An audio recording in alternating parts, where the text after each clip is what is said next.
Casimero Cuadro Alas paghahandaan ang posibleng sparring nga nila netong kanyang mortal na gustong makalaban ng halimaw ng Japan na si Naoya Inoue. Bago tayo magpatuloy mga kaibigan, isang like lamang po, no, at kung mabigat po yan kahit isang share na lang po, no, maraming salamat po. Well mga kaibigan, nagpapasalamat nga po itong si Casimero Angas ng Pinas sa mga sumusuporta sa kanya at sa lahat po ng kanyang mga pagsubok na napagdaanan, especially sa boxing.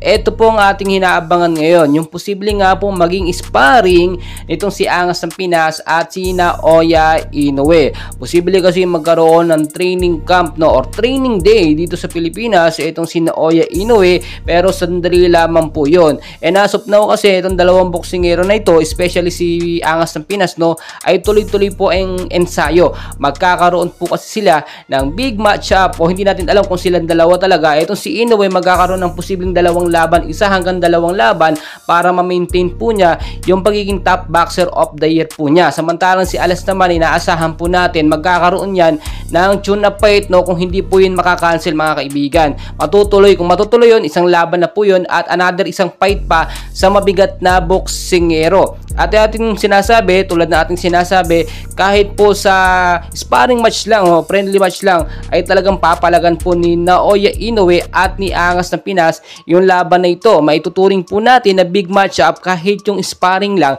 basta mabibigat na boksingero ang maglalaban. Tuloy-tuloy naman suporta ng mga Pilipino dahil nga po marami nagsasabi si Casimero Angas ng Pinas lamang ang makakatalo dito kay Naoya Inoue. As of now, inaayos at inaasikaso na nga po ng boxing promoter ni Casimero Angas ng Pinas yung posibleng magiging laban or big matchup niya ngayong 2024. Kung matatandaan, no, kung natatandaan po ninyo yung naging laban ni Alas, no, dito kay Yukinori Ogoni na naging draw, posible din pong maulit yun at magkaroon sila ng rematch, no, ngayong taon, or posible din yung sinasabi natin kay Naoya Inoue na maikasa.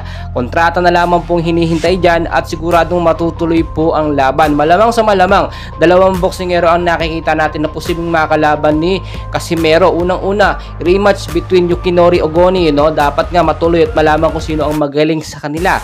Pangalawa, eto nga pong si Naoya Inoue na talagang hinihintay natin. At sinabi ni Casimero, magkakaharap sila soon. At ngayon po yung sinasabi niya, tinutukoy niya na taon 2024. So mga kaibigan, tuloy-tuloy lamang pong suporta natin sa ating kababayan at mambato Angas ng Pinas, Casimero Cuadro Alas.